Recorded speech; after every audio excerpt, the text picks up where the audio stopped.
Nós vamos continuar aquilo que nós começamos na quarta-feira passada, quando introduzimos alguns conceitos bem importantes para a nossa vida cotidiana. Nós olhamos ali, a partir do Gênesis, algumas questões a respeito da ideia de tentação e a ideia de pecado. Vimos que pecado, muito embora se concretize de várias formas, todas essas partem de uma mesma essência, que é aquela de se distanciar de Deus, tirando o seu lugar devido e colocando outro, nem que seja eu mesmo, no lugar da divindade. Vimos isso, quando você decide pecar, você está decidindo olhar para aquilo que Deus falou e dizer, olha, eu não me interesso por isso, vou fazer o que eu mesmo entender, ou o que outra pessoa quiser, não o que o Senhor quer. Vimos que tentação é basicamente o incentivo para que você faça isso, cometa pecado. E vimos que tudo isso conduz para algo que denominamos na semana passada de a lei da morte. Vimos que Deus mesmo já havia anunciado isso ali com a apresentação da árvore do conhecimento do bem e do mal para Adão e Eva. Quando Deus ele fala que se eles comessem daquela árvore, algo que a partir de uma parábola, nós entendemos que não era um processo de tentação, mas algo como uma porta, de saída, caso Adão e Eva não quisessem mais servir a Deus, eles poderiam tomar aquele fruto e comer, mas que o resultado daquilo seria a inevitável morte. Todas essas informações, elas são um tanto tristes quando nós observamos, especialmente considerando que Adão e Eva já cometeram esse pecado e que nós estamos inseridos nesse contexto. Mas a boa notícia é que o versinho lá que nós iniciamos na semana passada, lendo que o salário do pecado é a morte, ele não se encerra por aí. E hoje nós veremos um pouquinho a respeito do que seria salvação no contexto bíblico. E muito embora eu saiba que você entende a maior parte desse conceito, é importante que isso esteja muito claro na sua mente. Eu gostaria de tentar esclarecer um pouquinho como a vida cristã, ela caminha, nesse contexto de salvação. Eu gostaria apenas de ler um texto antes de nós chegarmos ao nosso texto base, que vai ser ali no livro de Romanos, um texto que se encontra lá no livro de Colossenses. Eu te convido a abrir sua Bíblia. Essa carta que Paulo envia aos cristãos na cidade de Colosso, ela traz para nós uma informação relevante que toma o tema da semana passada e que associa aos conceitos que nós discutiremos hoje. Ali em Colossenses capítulo 2, nós temos um verso que é por vezes mal compreendido. Um verso que por vezes é mal interpretado, à luz de uma doutrina que não é bíblica. Uma doutrina de que a lei de Deus ela pode ser desprezada, que a salvação ela é gratuita no sentido equivocado do termo. E nós vemos isso sendo apresentado por Paulo aqui em Colossenses de uma forma um pouco diferente dessas visões. E são esses conceitos que são mencionados por Paulo aqui em Colossenses que nós vamos estudar de uma forma um pouquinho exaustiva e bem compreensível ali no livro de Romanos. Colossenses capítulo 2, a partir do verso 11, Paulo ele diz o seguinte para nós, Colossenses capítulo 2, verso 11. Nele também fostes circuncidados, não por intermédio de mãos, mas no despojamento do corpo da carne, que é a circuncisão de Cristo, tendo sido sepultados juntamente com ele no batismo, no qual igualmente fostes ressuscitados mediante a fé no poder de Deus, que o ressuscitou dentre os mortos. Paulo começa introduzindo, então, que nós também tivemos ali uma aliança feita com Deus, agora por uma circuncisão que não vem na carne, como era com os filhos de Abraão, mas sim com uma circuncisão espiritual, uma circuncisão que se reflete no sepultamento que nós vivemos, semelhante ao de Cristo, mas agora pelo batismo, e que, como Jesus ressuscitou a partir da sua morte, nós também seremos ressuscitados. Paulo ele explica isso para a gente, e ele vai retomar esses conceitos também em Romanos, mas ele segue no versículo 13. E a vós outros, que estáveis mortos pelas vossas transgressões, mortos pelos vossos pecados e pela incircuncisão da vossa carne. Lembra que nós vimos? A consequência ou o salário do pecado é a morte. Então nós que pecávamos, estávamos mortos. Ele nos deu vida juntamente com ele, perdoando todos os nossos delitos. No verso 14 ele diz, tendo cancelado o escrito de dívida que era contra nós e que constava de ordenanças, o qual nos era prejudicial, removeu inteiramente, encravando-o na cruz, e despojando os principados e as potestades, publicamente os expôs ao desprezo, triunfando deles na cruz. Como eu disse, esse texto por vezes é muito mal interpretado. Entendendo que esse escrito de dívida que Paulo fala que Jesus cravou na cruz, na sua morte, seria ali talvez a lei de Deus, os mandamentos de Cristo, e que, portanto, a partir da morte de Jesus, nós não precisaríamos mais observar aquilo que Deus ele nos orientou. Mas se você olhar com atenção esse verso, perceberá que ele fala de algo muito maior e algo que de fato é real na Bíblia.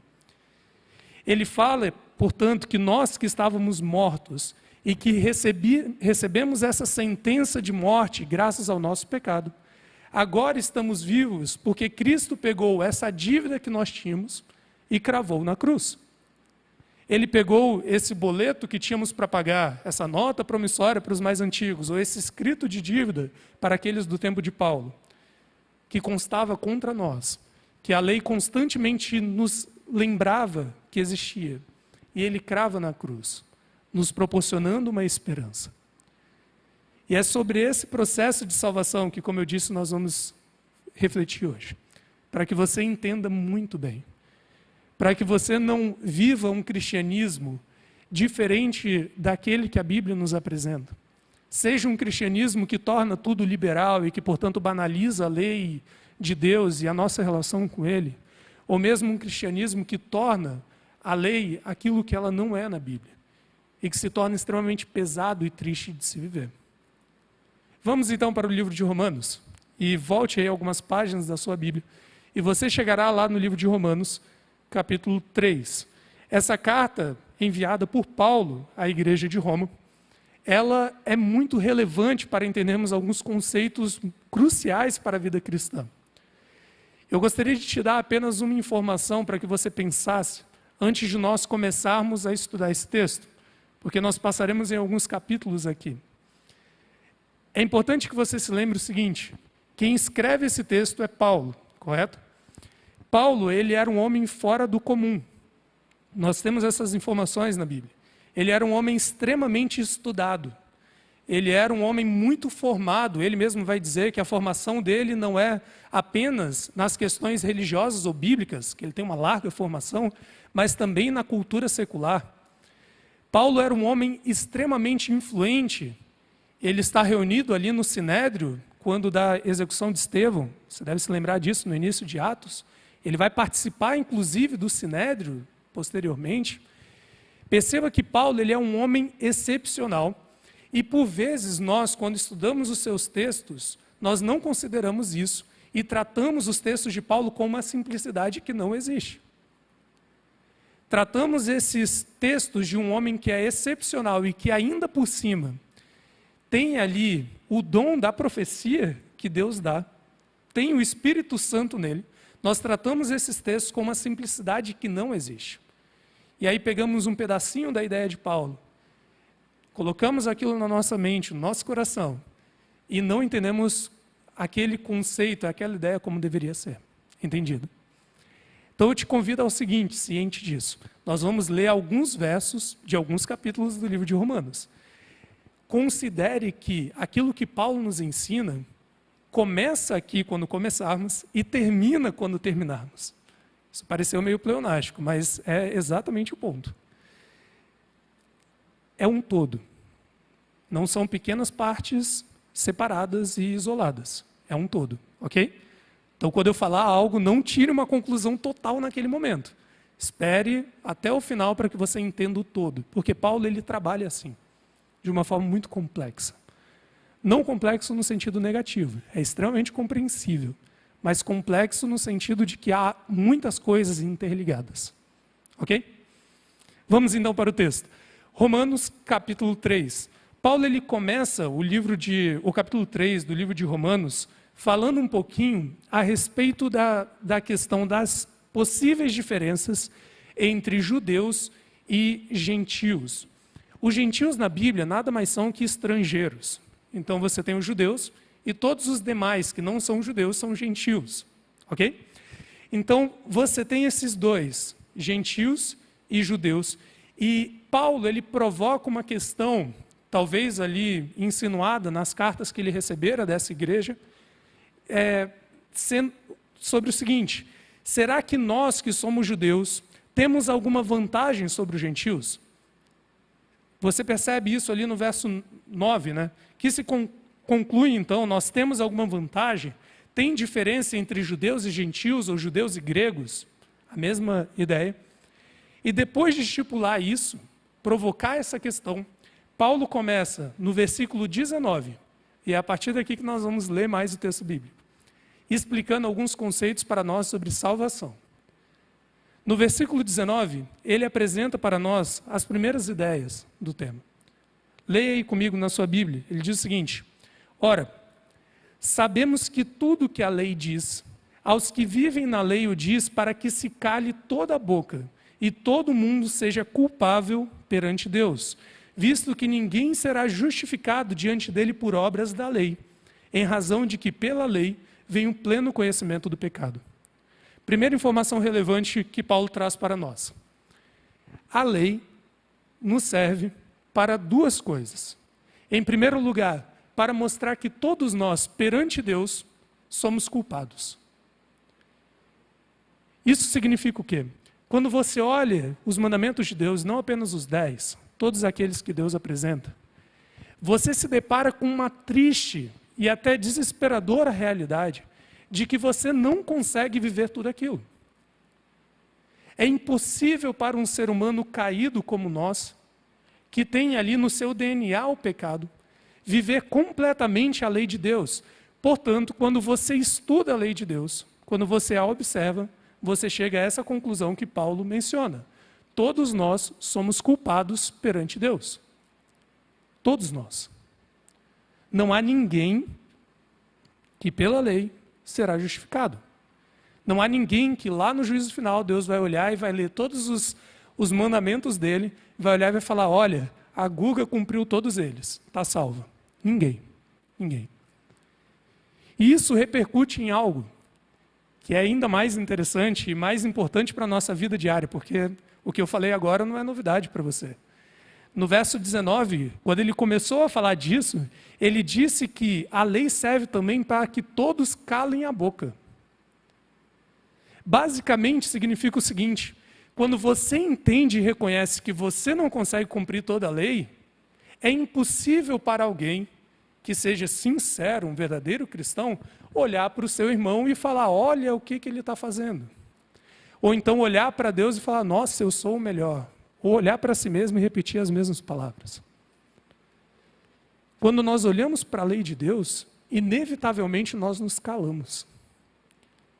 Porque é impossível olhar para a Sônia e falar: olha, a Sônia é uma pecadora. Olha, eu mereço ir para o céu. Porque eu sou tão pecador quanto ela. Eu sou tão problemático e merecedor quanto ela. E esse é um ponto relevante, porque por vezes nós vivemos na igreja como se nós fôssemos santos. E Paulo ele fala claramente para nós que isso não existe. Se você acha que você é santo e que não peca, reveja as suas atitudes e reveja a sua compreensão sobre a lei de Deus, porque ou você desconhece muito da lei de Deus, ou você desconhece daquilo que você faz. Porque, biblicamente falando, Paulo vai dizer que todos nós perante Deus somos culpados, já que nenhum de nós consegue cumprir a lei em sua plenitude. E como resultado disso, nenhum de nós temos o direito de abrir a boca nesse contexto para falar do nosso irmão, para falar contra Deus ou para falar a favor de nós. Isso é forte, né? Vamos continuar. Paulo, então, começa aqui, no verso 21, a falar a respeito de salvação. Salvação. Depois ele vai entrar a respeito da lei especificamente, mas aqui ele começa a falar de salvação. E aí nós vamos encerrar quando ele termina falando de vida cristã. Ok? Vamos lá, verso 21. Ele vai falar: já que a lei serve para que você entenda que você é culpado, Agora, sem a lei, se manifestou a justiça de Deus, que foi testemunhada pela lei e pelos profetas. Então entenda, a lei e os profetas, a Bíblia, ela apontava para a justiça de Deus. Só que essa justiça ela não depende da lei. Entenderam? Ela apontava para a lei. Você entende a justiça a partir da lei. Mas essa justiça ela não depende da lei. E ele vai continuar. Verso 22. Justiça de Deus mediante a fé em Cristo Jesus para todos que creem, porque não há distinção, já que todos pecaram e carecem da glória de Deus. Aquele ponto que nós já definimos.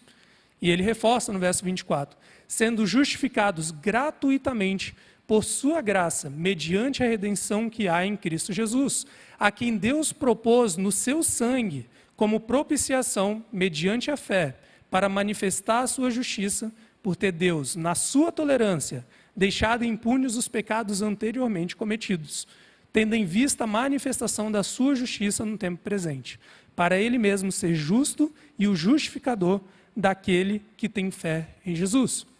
Traduzindo essas palavras para você, Paulo, ele fala claramente, sem rodeios, nós somos salvos gratuitamente, mediante a fé que nós depositamos em Jesus. Sem lei. Sem lei. A salvação ela não depende da lei. A salvação ela não depende daquilo que você faz. A salvação ela não depende daquilo que você é. Eu sei que isso pode soar forte, porque mesmo que você acredite nisso, nós temos o costume de trazer essa colocação e já pensarmos, mas a lei é importante, e de fato é, nós veremos, mas no que tange a salvação, Paulo ele vai dizer claramente, a salvação ela é de graça para você. Ela teve um preço e um preço altíssimo, e qualquer cristão que olha para a cruz, ele entende a gravidade do pecado, ele entende a profundidade da salvação, ele entende o quão grande foi esse preço. Só que você precisa entender também o quão grande é o amor de Deus. Ao pegar essa salvação que custou caro e te dar ela gratuitamente. Entenda que mesmo Paulo vai falar para nós, que nós precisamos fazer algo para acessar essa salvação. Como ele falou, a salvação é mediante a fé. Então a fé é algo que você pratica. Então você precisa acessar essa salvação a partir da fé. Mas isso não quer dizer que aquela salvação depende da sua fé para existir. Você acessa mediante a sua fé, mas ela não depende de nada. Ela não depende de nada. E não entenda a fé, já para anunciar, como uma simples postura de Senhor, eu aceito. Que não é. Fé não é isso. Não é simplesmente aceitar essa salvação da boca para fora e viver a vida como se nada tivesse acontecendo. Não é isso. Mas só para adiantar, nós já vamos olhar isso daí. Então, olha ali o verso 27, porque Paulo ele encerra reforçando esses pontos. Ele vai dizer, onde então está o orgulho, a jactância? Onde está? Foi de todo excluído. Não tem como eu me orgulhar de quem eu sou, por vir à igreja, por ser um adventista do sétimo dia, por ser um cristão, já que a salvação ela vem exclusivamente pela graça de Deus. O orgulho foi excluído. Por que então a lei ou as obras? Não, pelo contrário, a salvação ela vem pela lei da fé. E concluímos, pois, no verso 28, palavras de Paulo, que o homem é justificado pela fé, independentemente das obras da lei. Então entenda, no que tange a salvação, a lei não tem ação aqui. A palavra de Deus e a lei apontavam para essa justiça, como nós vimos. Só que no que tange a salvação, não a lei. A salvação é dada a você de graça. Você precisa exercer fé para alcançá-la e para aceitá-la. Mas ela é dada para você de graça. Ok? Paulo ele termina de explicar isso, e antes que você comece a se preocupar quanto à sua compreensão de fé, ele já fala no verso 31 algo que ele vai tratar lá na frente. E se você olhar o verso 31, ele diz o seguinte: ok, já que a salvação veio pela fé, anulamos, pois, a lei pela fé? Não, de maneira nenhuma. Antes, nós vamos confirmar a lei. Então não se preocupe, você que quer cumprir a lei de Deus e que tem cumprido, porque isso de fato é algo necessário. Mas entenda que no que tange a salvação, a lei não contribui. Ok? Anulamos então a lei pela fé? Não, de forma nenhuma. Paulo ele trabalha algo no capítulo 4 que é muito relevante mesmo. Porque hoje, embora isso esteja se enfraquecendo, felizmente, tem-se a ideia de que, de alguma forma, a partir da cruz, a salvação ela acontece pela graça de Deus. Mas antes da cruz, as pessoas eram salvas pela lei. Não sei se você já ouviu essa questão em algum momento. A partir da cruz não importa a lei, porque agora nós somos salvos pela graça. Antes éramos salvos pela lei. Aí a lei era relevante lá. Já ouviu alguma vez ou não? Se você não ouviu, é capaz que ouça em algum momento. Paulo ele desconstrói essa ideia no capítulo 4, antes mesmo dela existir. Ou melhor, ele já está trabalhando um conceito que está emergindo, né? Senão ele não trabalharia. Mas perceba aqui no capítulo 4, essa informação muito relevante. Olha o que nós vemos aqui a partir do verso 1. Que diremos, pois, ter alcançado Abraão? Abraão veio antes da cruz, correto? Que diremos, pois, ter alcançado Abraão, nosso pai segundo a carne? Porque se Abraão foi justificado por obras, tem de que se gloriar, porém não diante de Deus. Basicamente ele diz, olha, se Abraão ele foi salvo, se Abraão ele alcançou a justificação através de suas ações, através da observância da lei, ele poderia se gloriar. Poderia chegar perante Deus e falar, olha, eu sou muito bom. Só que Paulo já adianta, ele não vai se gloriar diante de Deus. Porque a própria palavra de Deus diz no verso 3, Abraão creu em Deus, e isso lhe foi imputado para a justiça.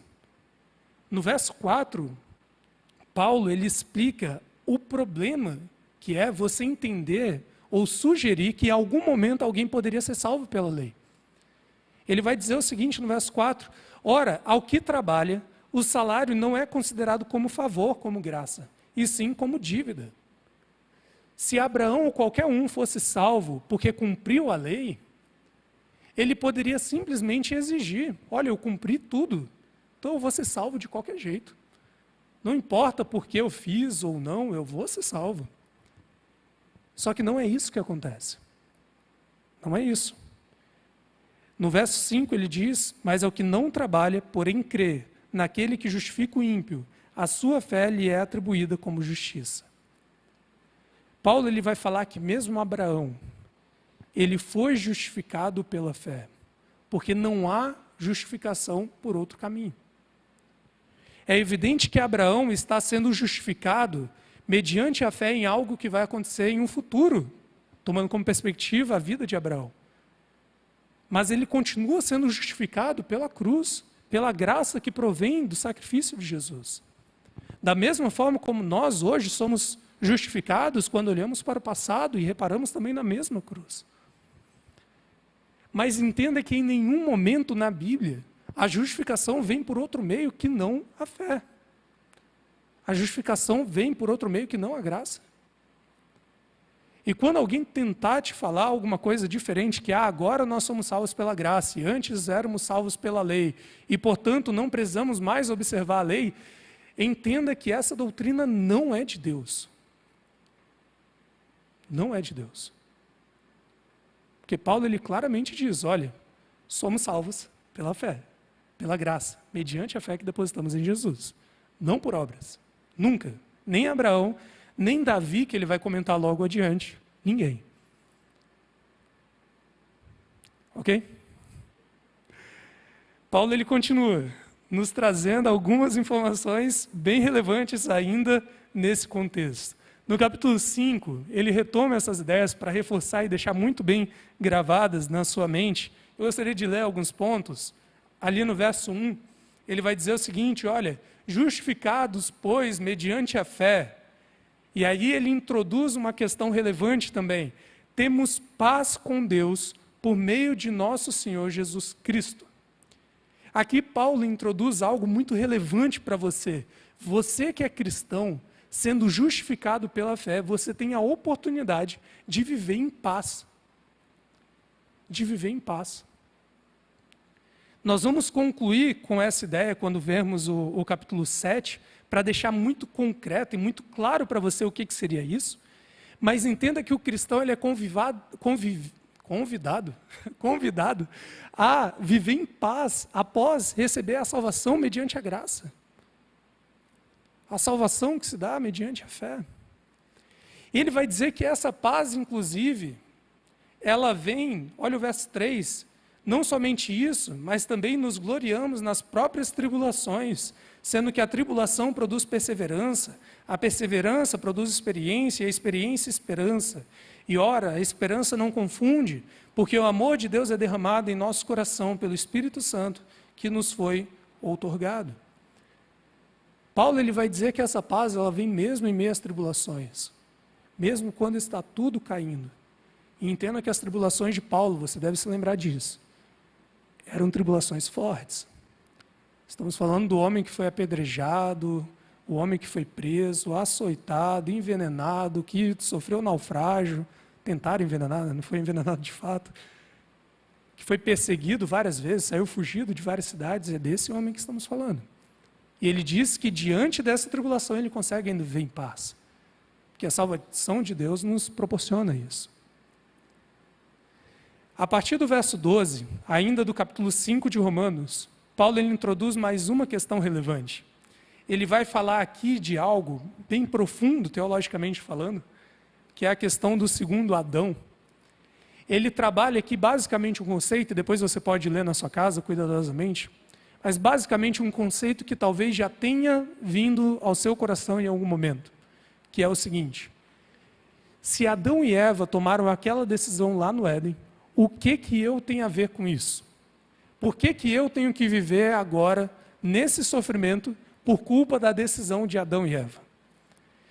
Eu não sei se você já pensou isso, ou se você já ouviu alguém que já pensou. Mas entenda que Paulo ele explica isso para a gente aqui a partir do verso 12. Em resumo, e depois você pode ler aquilo cuidadosamente, ali do verso 12 até o fim do capítulo, no verso 21. Em resumo, Paulo ele vai trabalhar a ideia de que nós vivemos como humanidade com um representante, e este representante estava ali figurado em Adão e Eva. E quando eles aceitaram pecar, aceitaram tirar Deus do lugar dele devido e colocar outro, neste caso a si mesmo, neste lugar, o pecado entrou no mundo. E a partir desse momento estamos desligados de Deus. Mas Paulo ele vai explicar que, enquanto isso pode parecer injusto, a própria noção de graça, ela justifica essa questão. Porque ele vai dizer que enquanto o pecado entrou por um só homem no mundo, também a salvação entrou da mesma forma. Então não há do que nos questionarmos perante Deus, já que se o pecado entrou por um só homem, e nós não tivemos parte nisso, a salvação também entrou por um só homem, nesse caso o homem Deus, Cristo, né?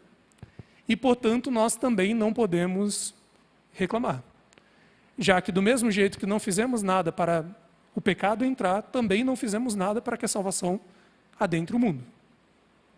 E é assim que Paulo explica a questão para você. Caso você ainda tenha problemas, depois dessa explicação, ore, fale com Deus, porque é assim que Paulo explica. Ok?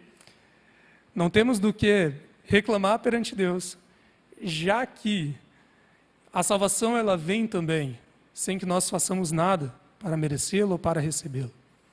Da mesma forma como o pecado entrou no mundo também.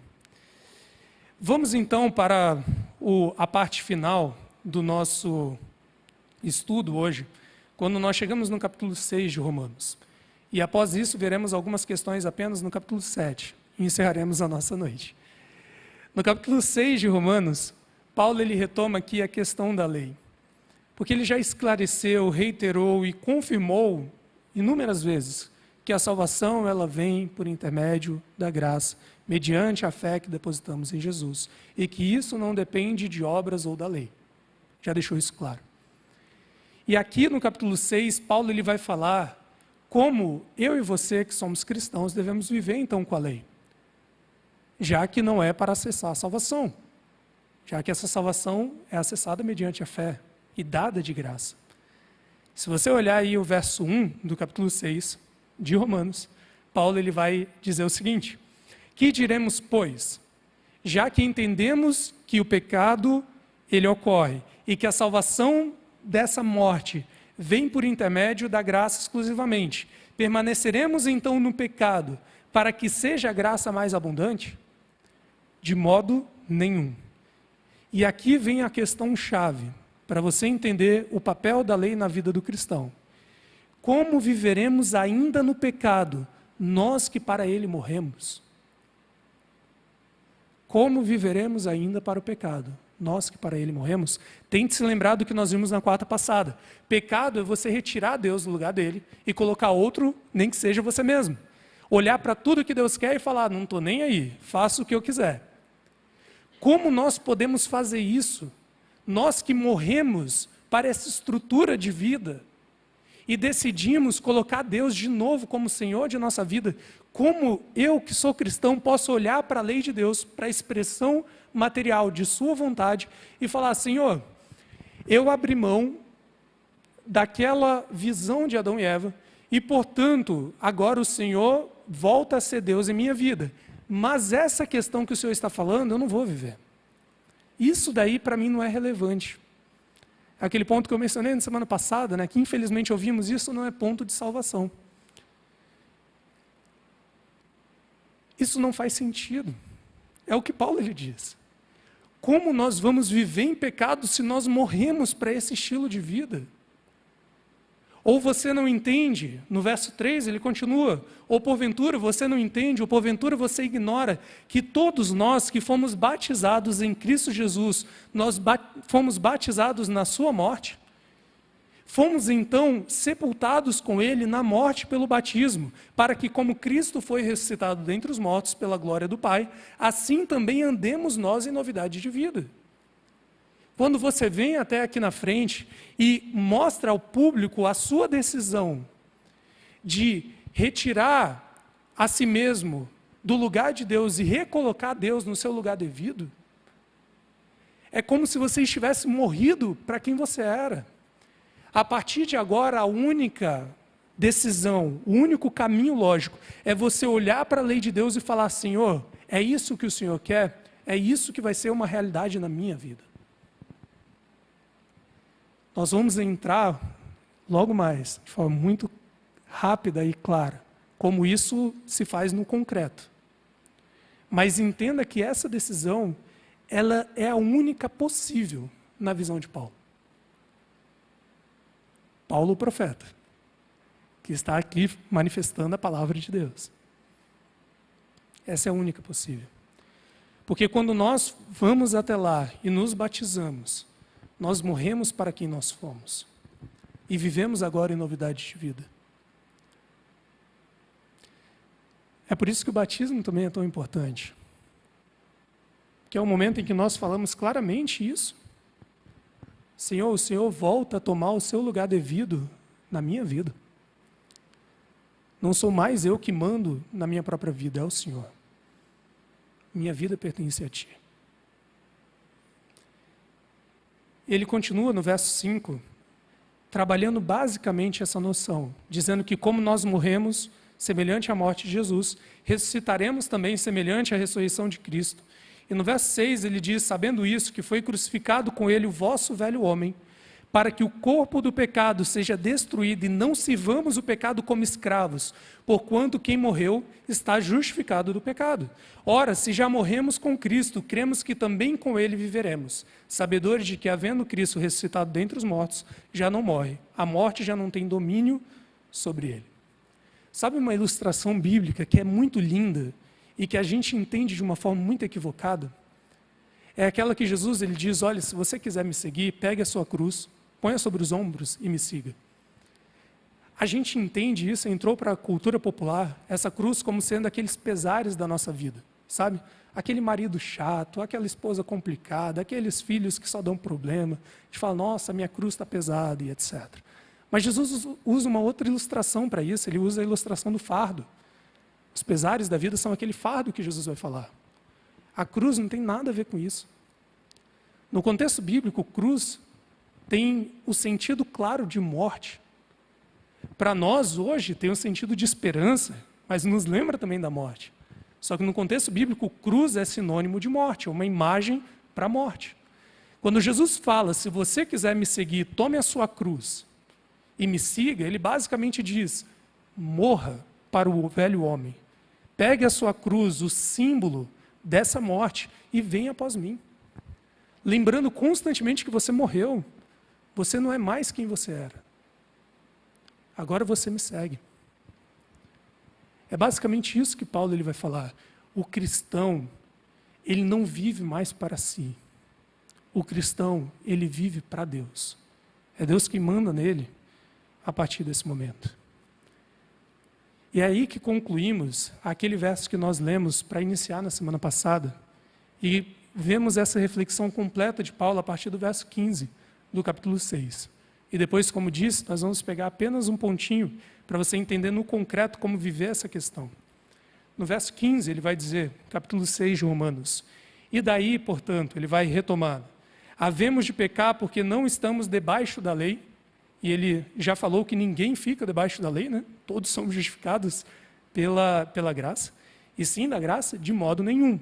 Não sabeis que daquele a quem vos ofereceis como servos para a obediência, desse mesmo a quem obedeceis sois servos, seja do pecado para a morte ou da obediência para a justiça, basicamente o que nós falamos. Ou você é servo de Deus, ou é servo de um outro Deus, que pode ser você mesmo. Você comete pecado, é servo do pecado. Mas graças a Deus, porque outrora, escravos do pecado, contudo viestes a obedecer de coração à forma da doutrina a que fostes entregues. E uma vez libertados do pecado, fostes feitos servos da justiça. Falo como homem, por causa da fraqueza da vossa carne. Assim como oferecestes os vossos membros para a escravidão da impureza e da maldade, para a maldade, assim oferecei agora os vossos membros para servirem à justiça para a santificação. E aqui Paulo ele conclui a sua ideia dessa primeira parte do livro de Romanos, dizendo o seguinte no verso 20. E aqui tem noções muito importantes para você. Porque quando erais escravos do pecado, estáveis isentos em relação à justiça. Enquanto você não escolher abandonar o pecado, e entenda pecado como a retirada de Deus do seu devido lugar e colocar outro, nem que seja você mesmo, neste lugar da divindade. Enquanto você não abandonar isso, você não receberá a justiça de Deus. E eu sei que eu estou falando para muitos aqui que são cristãos a longa data. Falando para muitos aqui que são adventistas do sétimo dia há muito tempo, mas que talvez nunca tenha vivido essa experiência de realmente se tornar completamente dependente de Deus, de abandonar o pecado na sua completa essência e dizer para Deus, Senhor, a partir de hoje o Senhor fala e eu obedeço. Não vou questionar, não vou escolher. Não vou selecionar o que da sua lei eu devo cumprir. E ele continua. Verso 21. Naquele tempo, e você pode se lembrar, antes de se aproximar de Deus, naquele tempo, que resultado colhestes? Somente as coisas de que agora vos envergonhais, porque o fim delas é a morte. E eu sei que todos vocês sabem disso. Antes de colocarmos Deus no lugar devido, nós apenas vivemos coisas que nos conduzem à morte, porque estamos separados dele. Não temos vida o tempo todo. É aquela pessoa que você passa na rua e vê lá bêbada e caída no chão. É aquela pessoa que você passa lá e vê ela brigando dentro de casa. É aquela pessoa que está acabando com a sua saúde familiar, com a sua saúde mental, com a sua saúde física, e sendo levada à morte. Você que tem um passado e que não teve a oportunidade de já crescer diante da lei de Deus, você sabe que as coisas que nós vivemos antes apenas nos envergonham. Porque o fim delas é a destruição e a morte. E Paulo ele vai terminar essa ideia falando no verso 22 e 23. Agora, porém, libertados do pecado, transformados agora em servos de Deus, tendes o vosso fruto para a santificação e, por fim, a vida eterna. Porque o salário do pecado é a morte, mas o dom gratuito de Deus é a vida eterna em Cristo Jesus, nosso Senhor. Amém. Queridos, eu sei que você é cristão há muito tempo, eu sei que estou falando também com pessoas que estão começando essa caminhada, mas é muito importante que você entenda isso. A salvação exclusivamente vem através da graça que Deus nos dá. Você acessa ela mediante a fé, aceitando Deus como Senhor da sua vida e abandonando aquela antiga vida. E a partir daquele momento, é inevitável que você, como cristão, abandone o velho eu e viva uma nova vida. Se você tem qualquer resistência de abandonar quem você era e viver conforme a vontade de Deus, se você tem qualquer resistência consciente, repense a decisão que você tomou um dia de servir a Deus, porque essa decisão ela não foi completa. Aquele que morreu, Paulo ele vai falar, não consegue viver aquelas coisas. Agora pode ser que no seu íntimo você comece a pensar assim, nossa, mas então quer dizer que eu não estou do lado de Deus, porque hoje mesmo eu fiz aquela besteira. Hoje mesmo eu não queria, mas eu xinguei. Hoje mesmo eu não queria, mas eu fiz isso e aquilo de errado. Hoje mesmo eu não queria, mas eu agi dessa forma. Paulo ele explica para a gente no concreto como você deve viver, para você alcançar aquela paz. Os últimos versículos que nós vamos ler hoje está ali no capítulo 7 de Romanos. E guarde bastante no coração para você saber como você deve viver. E assim viver tranquilamente. No capítulo 7 de Romanos, Paulo ele vai trabalhar um pouco a ideia de lei, porque ele basicamente aventa a possibilidade de entendermos que a lei então seria ruim, que a lei então seria o mal, que a lei então seria algo danoso para nós. E ele vai dizer que não, a lei é boa, ela apenas nos aponta aquilo que há de mal em nós. Então, depois de esclarecer essa questão, que nós não vamos entrar agora, ele vai dizer o seguinte no verso 13. E a partir do verso 13 até o verso 18 e 19, nós vamos entender muito bem como a gente deve viver. Ele diz o seguinte: acaso o bom se me tornou por morte? De jeito nenhum. Pelo contrário, o pecado, para revelar-se como pecado, por meio de uma coisa boa, que é a lei, causou-me a morte, a fim de que, pelo mandamento, se mostrasse sobremaneira maligno. Então, basicamente, ele vai dizer, a lei não é ruim, mas você toma conhecimento do que é ruim a partir da lei, ok? Então, ruim é o pecado, ok? E no verso 14, ele continua, porque bem sabemos, queridos, que a lei é espiritual. Eu, todavia, sou carnal, vendido à escravidão do pecado. E agora Paulo não está falando mais daquela escravidão que nós vimos um pouco antes, da escravidão de alguém que decide servir ao pecado, que não colocou Deus como Senhor de sua vida. Aqui ele está falando de uma escravidão que nós só vamos nos libertar no céu. Daquela tendência, daquele pecado como condição que você tanto ouviu falar. Paulo está falando de si mesmo. O mesmo Paulo que claramente é um servo de Deus e que falou que um servo de Deus não é mais escravo do pecado, mas aqui ele está falando daquela condição que eu e você temos. E ele vai dizer que a lei de Deus, ela é diferente em essência de nós. E no verso 15, ele diz algo que é profundo para você entender como viver. Lembre-se que nós estamos falando aqui de Paulo, o homem que sistematizou toda a teologia cristã, o homem que pregou para tanta gente, o homem que era um verdadeiro servo de Deus. E ele vai dizer o que no verso 15? Porque nem mesmo compreendo o meu próprio modo de agir, pois não faço o que prefiro, e sim o que detesto. Ora, se faço o que não quero, consinto com a lei que é boa. Neste caso, quem faz isso já não sou eu, mas o pecado que habita em mim. E entenda bem essa questão, porque é assim que o cristão vive. Paulo não entendia sua própria forma de agir. O que ele queria fazer, ele não fazia. E o que ele não queria fazer, ele acabava fazendo, correto? Só que o determinante aqui é você entender que Paulo tinha aquilo que ele não queria fazer e aquilo que ele queria fazer muito claro. Paulo era um servo de Deus. Ele tinha clareza de que ele queria obedecer a Deus e que ele não queria desobedecer. Mesmo que, por vezes, ele fazia o contrário do que ele mesmo gostaria. E ele vai falar que isso acontece porque ele está permeado de pecado.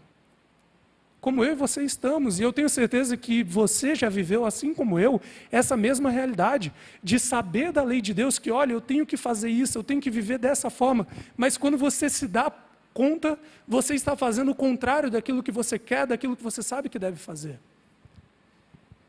E se Paulo, que era Paulo, vivia assim, quem dirá nós? Quem dirá nós? E Paulo explica aqui para nós, então, como nós devemos agir. E tenha certeza que não é, já que eu não consigo fazer, vou fazer de qualquer jeito mesmo e pronto.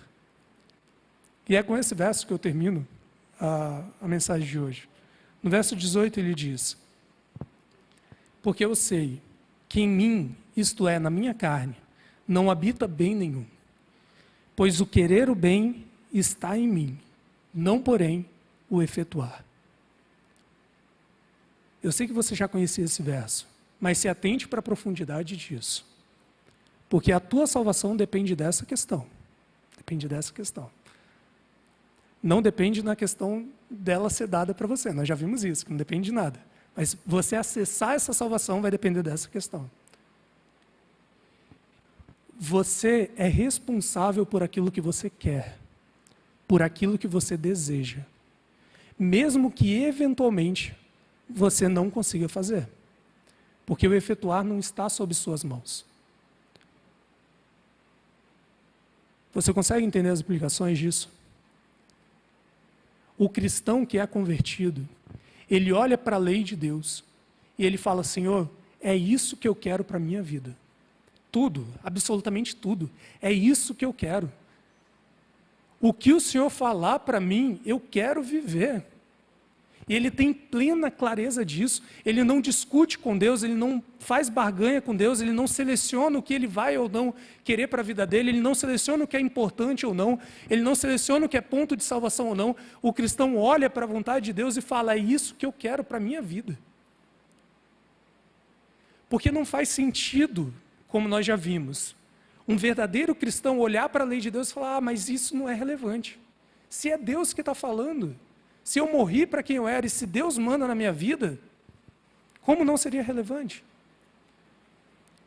Então entenda que o cristão, ele olha completamente para a lei de Deus. Ele entendeu aquilo e fala: é isso que eu quero para a minha vida.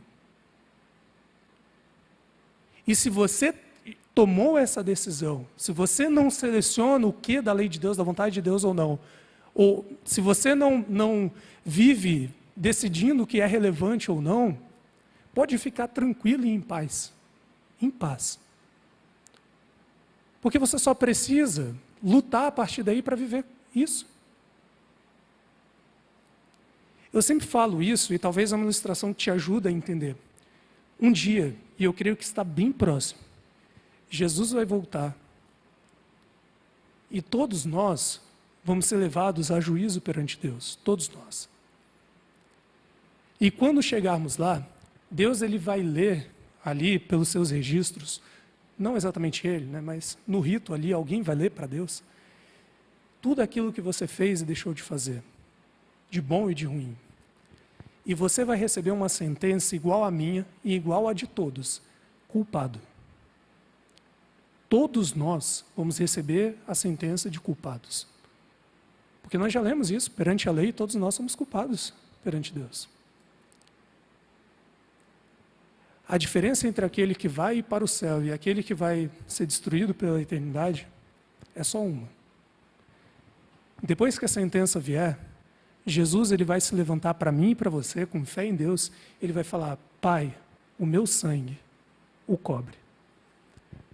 Ele não precisa mais pagar essa sentença porque eu paguei no lugar dele, lá na cruz. porque Ele escolheu aceitar isso. Porque Ele escolheu me colocar como o Senhor da vida dele. E porque Ele escolheu viver de acordo com isso. Eu sei que há muitos atos aí que Ele cometeu equivocados. Mas esse era o pecado que havia nele. Que o forçava a isso por vezes. Mesmo Ele lutando contra. Porque o querer que estava nele, o querer que pertencia a Ele, estava alinhado comigo. O efetuar vai estar a partir de agora. Meu convite para você é o seguinte: repense a sua atitude perante Deus. Repense a conexão que você tem com Deus e não se deixe enganar por ter 20, 30, 40 anos de relação com Deus. Repense hoje. Se você de fato recolocou Deus como Senhor de sua vida, se você tem essa postura de Paulo de ter muito claro aquilo que você quer, e aquilo que você quer é condizente com toda a lei de Deus, não porque com isso você vai comprar a sua salvação, porque não é assim que funciona, mas porque você já morreu para quem você era. E a partir de agora é Deus quem manda em você e em mim. Se isso é uma realidade na sua vida, meu querido irmão, vive em paz. Vive em paz. É evidente que nós nos entristecemos quando fazemos algo de errado, não queremos agir assim. Mas que essa tristeza não seja por questionar a sua salvação, que está garantida em Cristo Jesus. Desde que você o coloque como Deus de sua vida. Espero que isso fique muito claro na sua mente. E que isso te traga libertação e paz ao longo dos dias da tua vida, que eu espero que sejam poucos, porque Jesus já está voltando. E assim nós não teremos mais que nos preocupar naquilo que nós fazemos. Vai estar alinhado com o que nós queremos.